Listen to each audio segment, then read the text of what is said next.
আপোনাৰ লগতো এনেকুৱা হয় নেকি বাৰু? মাহৰ প্ৰথম কেইদিনত যেতিয়া টকা হাতলৈ আহে তেতিয়া আমি মনতে ভাবোঁ কেইটকামান এইবাৰ পাৰিলে ৰাখিম আৰু মনে মনে পৰিকল্পনা কৰোঁ সেই পইচাকেইটাৰে কি কৰিম। কিন্তু মাহটো যিমানেই আগবাঢ়ি গৈ থাকে আমাৰ হাতত থকা পইচাও সিমানেই শেষ হৈ গৈ থাকে আৰু মাহৰ শেষত চাব হাতত ফুটা কৰি এটাও বাচি নাথাকেগৈ। না মানি বেগত টকা আছে, না বেংক বেলেঞ্চ আছে, না এনেকুৱা নহয় যে এই মাহত বহুত ডাঙৰ কিবা এটা কিনিছোঁ, কিবা এটা সম্পত্তি ক্ৰয় কৰিছোঁ। তাৰপিছত আৰু কি হ'ব? মূৰে কপালে হাত দি বহি বহি ক'ত কি খৰচ কৰিলোঁ চিন্তা কৰি থকা। সঁচা কথা ক'ব, কমেণ্ট কৰি জনাব যে মোৰ দৰে আপোনালোকেও প্ৰত্যেক মাহতে এই একেটা ঘটনাই পুনৰাবৃত্তি হৈ থাকে নেকি? মইতো একো অদৰকাৰী খৰচো নকৰোঁ, মোৰতো বেয়া অভ্যাসো নাই বা কিছুমান চখো নাই। কিন্তু সঁচা কথাটো অলপ বেলেগ ধৰণৰ। আমি দৈনন্দিন জীৱনত সৰু সৰু বস্তু কিছুমান কিনোতে সৰু সৰু কিছুমান এমাউণ্ট খৰচ কৰি যাওঁ, কিন্তু সত্যটো অলপ বেলেগ ধৰণৰ। আমি দৈনন্দিন জীৱনত সৰু সৰু কিছুমান বস্তু সৰু সৰু এমাউণ্টত কিনি থাকোঁ, যিটো বস্তু সেই সময়ততো খুব প্ৰয়োজনীয় যেন লাগে, কিন্তু যেতিয়া আমি আৰামত বহি লৈ ক'ত কেনেকৈ টকাবোৰ খৰচ হ'ল হিচাপত বহোঁ তেতিয়া এনেকুৱা লাগে সেই বস্তুটো কিয় কিনিলোঁ, সেইটোতো ইমান দৰকাৰীও নহয়। কেতিয়াবা আমাৰ এনেকুৱাও হয় 3 মাহ বা 6 মাহৰ পিছতহে যিটো বস্তু আমাৰ দৰকাৰ হ'বও পাৰে সেই বস্তুটোকে আমি দেখিয়ে কিনি লৈ গুচি আহোঁ। কিন্তু আমাৰ এই সৰু সৰু অভ্যাসবোৰেই মনে মনে আমাৰ যিখিনি পইচা সাঁচিম বুলি ভাবিছিলোঁ সেই পইচাখিনি খৰচ কৰাই পেলায়। যেতিয়া মই এই ভুলটো উপলব্ধি কৰিলোঁ তেতিয়াৰ পৰাই মই খৰচ বৰচত অলপ ধ্যান দিবলৈ ধৰিলোঁ আৰু এনেকুৱা 10টা খৰচ বন্ধ কৰি দিলোঁ, যি 10টা খৰচ বন্ধ কৰি দিয়াৰ পিছত মই দেখিলোঁ মাহৰ শেষত ভালেমান কেইটা পইচাই দেখোন বাচি যায়। যিকেইটা টকা আগতে পানীৰ দৰে বোৱাই দিছিলোঁ সেই টকাকেইটা এতিয়া বেংক একাউণ্টত দেখিবলৈ পাই মনটো ভাল লাগি যায়। আৰু ইয়াতকৈও ভাল লগা কথা কি জানেনে? আমি সেই পইচাকেইটা সঞ্চিত কৰিবলৈ গৈ অভাৱত থকা নাই। আমি দৈনন্দিন যিমানখিনি বস্তু যেনেদৰে ব্যৱহাৰ কৰি আহিছোঁ ঠিক তেনেদৰেই ব্যৱহাৰ কৰি আছোঁ, কিন্তু আমি ফাল্টু খৰচ কেইটামানহে কমাই দিলোঁ, যাৰ বিনিময়ত আমাৰ বেংক একাউণ্টত কেইটকামান জমা হৈছে। আজিৰ এই ভিডিঅ'টো সেইসকল মহিলাৰ বাবে, সেইসকল হাউচৱাইফৰ বাবে আৰু সেইসকল পুৰুষৰ বাবেও যিসকলে পাই জোৰা মাৰি নিজৰ পৰিয়ালটোৰ ভৱিষ্যত সুৰক্ষিত কৰিব বিচাৰে। প্ৰিয় দৰ্শক, আজিৰ এই ভিডিঅ'টোৰ জৰিয়তে এনেকুৱা 10টা ফাল্টু খৰচৰ বিষয়ে জনাম, যি 10টা খৰচ আপুনি যদি বন্ধ কৰিব পাৰে তেনেহ'লে আপোনাৰো কিছু টকা সঞ্চিত হ'ব। ভিডিঅ'টোৰ শেষত এনেকুৱা 2টা খৰচৰ কথা ক'ম, যি 2টা খৰচ মানুহে মানিবই নোখোজে এইটো খৰচ বুলি, কাৰণ সেইটো নৰ্মেল বুলিয়ে ভাবে। গতিকে আহক আমি ভিডিঅ'টোৰ মাজলৈ সোমাই যাওঁ, ধ্যান দি শুনিব। 1 নম্বৰতে এটাৰ লগত এটা ফ্ৰী পাই মিছাতে কিনি লৈ অহা। যেতিয়া আমি ডাঙৰ ডাঙৰ শ্বপিং মলবিলাকলৈ যাওঁ তেতিয়া আমি ৰঙা ৰঙা আখৰেৰে ডাঙৰ ডাঙৰকৈ লিখা দেখোঁ বাই 2 get 1 বা বাই 1 get 1 ফ্ৰী। 2টা বস্তু কিনিলে তাৰ লগত এটা ফ্ৰীকৈ পাব বা এটা বস্তু কিনোতে এটা ফ্ৰী দিব। আৰু এই অফাৰবোৰ দেখিয়ে আমি ক'ব নোৱাৰা হৈ যাওঁ। আমাৰ এনেকুৱা লাগে এই বস্তুটো নিকিনিলে মূৰ্খামি কৰাহে হ'ব, এটাৰ লগত এটা ফ্ৰী, 2টাৰ লগত এটা ফ্ৰী। মনে মনে আমি হিচাপ কৰিবলৈ লাগি যাওঁ, বাহ বহুত টকা ৰেহাই পালোঁ। এনেকুৱা পাল্লাত পৰি আমি বহুকেইটা বস্তু এনেই কিনি আনোঁ, বা যিকেইটা বস্তু আমাৰ বহুদিনৰ পিছতহে দৰকাৰ হ'ব বা ইমানো প্ৰয়োজন নহয়, নহ'লেও চলি যাব, তেনেকুৱা ধৰণৰ বস্তু কিছুমানো আমি কিনি লৈ আহোঁ। এই অফাৰ যে দিয়ে সেইটো হৈছে এটা বিজনেছ কৰাৰ টিপছ। আমি সেইটোকে বুজি নাপাই বহুত ৰেহাই পাইছোঁ বুলি ভাবি ঘৰলৈ কিনি লৈ গুচি আহোঁ। ধৰি লওক এটা বটলত 200 টকা, আপোনাক দৰকাৰ আছিল এটা বটল, কিন্তু তাত দেখিলে যে বাই 2 get 1 ফ্ৰী। গতিকে আপুনি ভাবিলে যে এটা কিনাতকৈ 2টাই কিনি লওঁ, লগত এটা ফ্ৰীকৈও পাম। তেনেকৈ ভাবি আপুনি 400 টকা দি 2টা বটলৰ ঠাইত 3টা বটল কিনি লৈ আহিলে। আপুনি 200 টকা এটা বচালে ঠিকেই, কিন্তু আপোনাৰ হাতৰ পৰা 200 টকা এটা এক্সট্ৰা ওলাই গ'ল, লগতে আপোনাৰ 3টা বটলৰ দৰকাৰো নাছিলে। অৰ্থাৎ বাকী যি 2টা বটল কিনি আনিলে সেই 2টা হয়তো কেতিয়াবা ইউজ হ'ব, কিন্তু নোহোৱা হ'লেও হ'লহেঁতেন।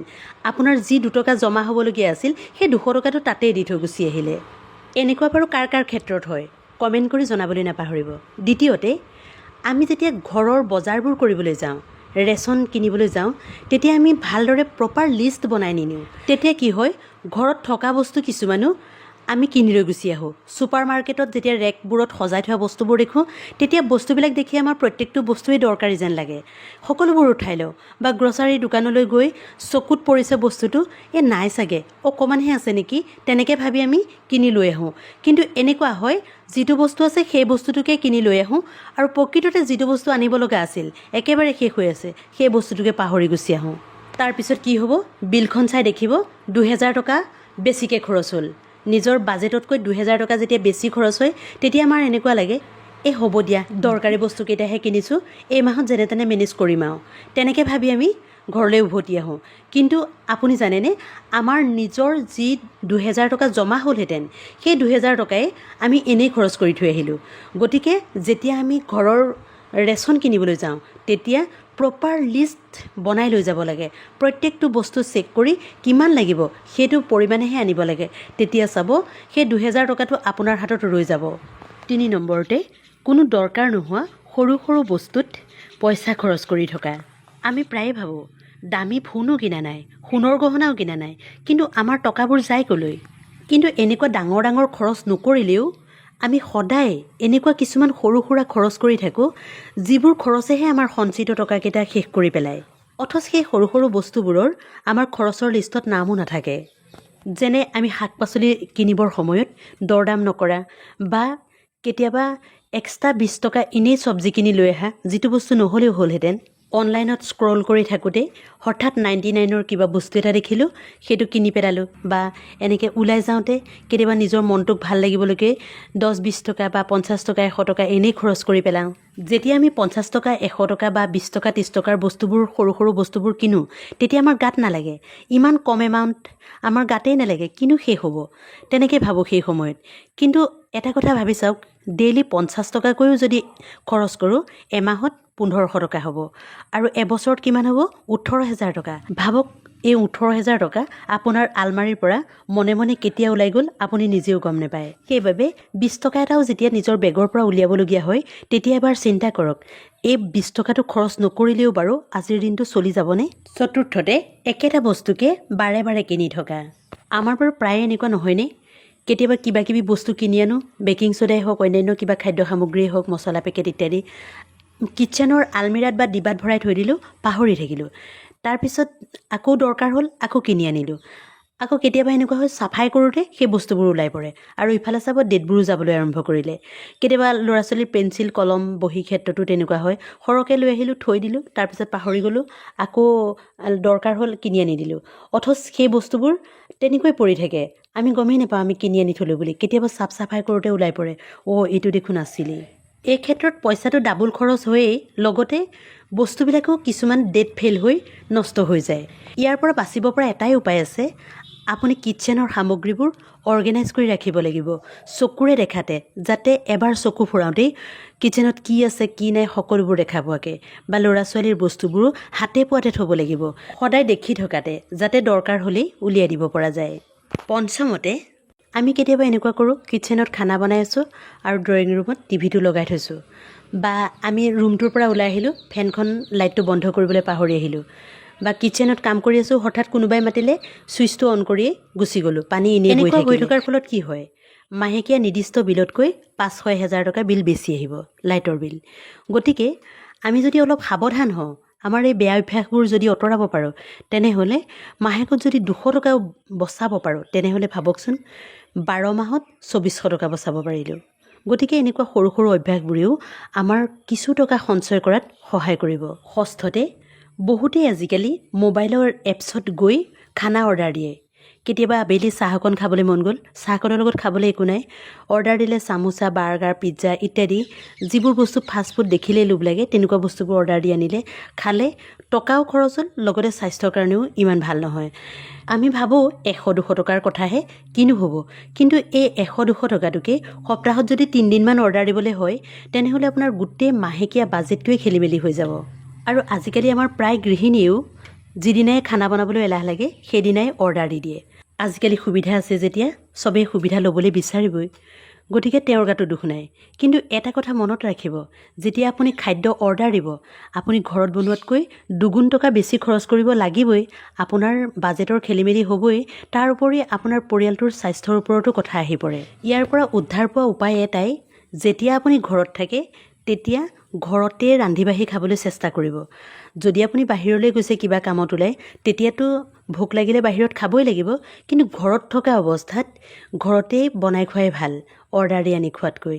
সপ্তমতে, কেতিয়াবা আমি পইচা ৰেহাই কৰিবলৈ গৈ বহুত সস্তীয়া বস্তুবোৰ কিনি পেলাওঁ। লাগিলে সেয়া 100 টকাত পোৱা চেণ্ডেলেই হওক বা চেলত লগা কাপোৰেই হওক বা কিটচেনৰ কিছুমান কোৱালিটি নথকা সামগ্ৰী হওক। যেতিয়া সস্তাতে বস্তুটো আমি কিনি আনো তেতিয়া মনটো বৰ ভাল লাগে, বহুত টকা বচালোঁ আজি, তেনেকুৱা যেন লাগে। কিন্তু সেই সস্তীয়া বস্তুবোৰ এবাৰ বা দুবাৰ ব্যৱহাৰ কৰাৰ পিছতেই নষ্ট হৈ গুচি যায়। আকৌ পুনৰ সেই একেবোৰ বস্তুৱেই কিনিব লগা হয়। সেইবাবে কোৱা হয়, সস্তীয়াই বাৰে বাৰে কান্দে, দামীয়ে এবাৰহে কান্দে। সেইবাবে এবাৰতে 2 টকা দাম দি হ'লেও ভাল বস্তুটো কিনি আনিব।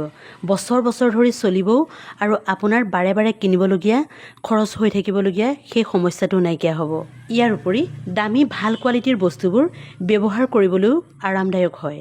অষ্টমতে, আজিকালি ইণ্টাৰনেটৰ যুগত আমি মোবাইলত বেছি পইচা ভৰাই পেলাওঁ নেটপেকটো বেছিকৈ পাম বুলি। কিন্তু যেতিয়া আমি নেটপেকটো ব্যৱহাৰ কৰিব নোৱাৰোঁ, সেইখিনি পইচা এনেই গুচি যায়। বা টিভিটোতো ৰিচাৰ্জ কৰোঁতে নেটফ্লিক্স, এমাজন ইত্যাদিৰ দৰে বিভিন্ন ধৰণৰ চেনেলবোৰো এড কৰি লওঁ। ভাবোঁ কেতিয়াবা সময় পালে চাম। কিন্তু সঁচা কথা ক'বলৈ গ'লে গৃহিণী এজনীয়ে সময়ে নাপায়, চাকৰি কৰা মহিলাৰতো কথাই নাই।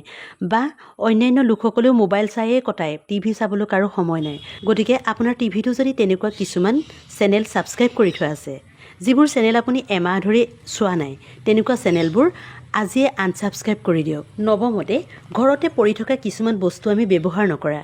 ধৰি লওক বেডশ্বীট এখন গডৰেজত আছে, কিন্তু বিহু আহিলে বা কিবা উৎসৱ আহিলে আমি সেইখনলৈ পাহৰি থাকিলোঁ, নতুনকৈ এখন কিনি আনিলোঁ। কিটচেনতো তেনেকুৱা বহুত বস্তু আছে, যিবোৰ বস্তু আমি কিনি থৈছোঁ কিন্তু ব্যৱহাৰ কৰা নাই। সেই বস্তুবোৰ আকৌ আমি যদি বজাৰলৈ ওলাই যাওঁ, দেখিলে কিনি লৈ আহোঁ। বা এনেকুৱাও হয়, আমি কিবা এটা ডিবা এটা অলপ ঘঁহিলোঁ, অলপ ক্ৰেছ হ'ল বা দেখিবলৈ অলপ পুৰণা যেন লাগিলে, আমি আকৌ নতুন এটা গৈ কিনি আনিলোঁ। কিন্তু তেনেকুৱা কৰিলেও আমি কেতিয়াও টকা সঞ্চয় কৰিব নোৱাৰিম। সেই বস্তুবিলাক যিবিলাক ঘৰত পৰি আছে বা যিবিলাক বস্তু এতিয়াও ব্যৱহাৰৰ উপযোগী হৈ আছে, সেই বস্তুবোৰ আমি ব্যৱহাৰ কৰিব লাগে। সেই বস্তুবোৰ থাকোঁতে অন্য বস্তু কিনি আকৌ টকা পইচা খৰচ কৰিব নালাগে। তৃতীয়তে, উৎসৱ পাৰ্বণ বা ঘৰুৱা কিবা ফাংচন হ'লেই আমি দামী নতুন ড্ৰেছ কিনি অনা। সেয়া প্ৰায় সকলো মহিলাৰে দুৰ্বলতা বুলি ক'ব পাৰি। লাগিলে আমাৰ পৰিয়ালৰ দূৰ সম্পৰ্কীয় কাৰোবাৰ বিয়া, কিন্তু আমি সেই বিয়া দিনা পিন্ধিবলৈকে এযোৰ দামী কাপোৰ কিনি লৈ আহোঁ। আৰু আচল কথাটো হ'ল, আমি সেই কাপোৰযোৰ সেইখন বিয়াত পিন্ধিলোঁ, তাৰপিছত যদি আকৌ এখন বিয়া হয়, সেইখন বিয়ালৈ আমি পিন্ধি যাবলৈ লাজ কৰোঁ। গতিকে কাপোৰযোৰ কি হ'ব, আলমাৰীৰ এটা কোণত পৰি থাকিব। এনেকৈ আমাৰ হাজাৰ হাজাৰ টকা আলমাৰীৰ ভিতৰত বন্ধ হৈ পৰি থাকে। ইয়াৰ পৰিৱৰ্তে আপোনাৰ গডৰেজতে পৰি থকা দামী কাপোৰযোৰ পুনৰবাৰ এটা নতুন লুক লৈ পিন্ধি যাবচোন, সকলোৱে প্ৰশংসা কৰিব। ইয়াৰ পৰা আপোনাৰ ক্ৰিয়েটিভিটিও মানুহে দেখা পাব, লগতে বেংক একাউণ্টতো হাজাৰ টকা বাচি যাব। আৰু যাৰ যাৰ ঘৰত ল'ৰা ছোৱালী আছে, সিহঁতে টিভিত বিজ্ঞাপন দেখিয়েই হওক বা ফুৰিবলৈ ওলাই যাওঁতে য'তেই যিটো বস্তু দেখে সেইটোকে ল'বলৈ লাগে, খেলনা বস্তুৱেই হওক বা খোৱা বস্তুৱেই হওক। তেতিয়া কি কৰে, মাক বাপেকেও মৰমতে বা ল'ৰা ছোৱালীৰ জিদ পুৰাবলৈ, কন্দা কটা বন্ধ কৰিবলৈ তৎক্ষণাত সেই বস্তুটো কিনি দিয়ে। ইফালে আমাৰ পকেটৰ পৰা এনেই মিছামিছিকৈ পইচা ওলাই গুচি গ'ল। সেইবাবে ল'ৰা ছোৱালীক সৰুৰ পৰা জেদ আৰু প্ৰয়োজনৰ মাজত যিটো পাৰ্থক্য, সেইটো বুজাব লাগে। ল'ৰা ছোৱালীক মৰম চেনেহ কৰাটো ভাল কথা, কিন্তু সিহঁতৰ প্ৰত্যেকটো জেদ সৰুৰ পৰাই পূৰা কৰি যোৱাটো একদম ভাল কথা নহয়। প্ৰিয় দৰ্শক, আজিলৈ ইমানেই। ভিডিঅ'টো চাই ভাল পালে লাইক কৰিব আৰু চেনেলটো ছাবস্ক্ৰাইব কৰিবলৈ নাপাহৰিব। ধন্যবাদ।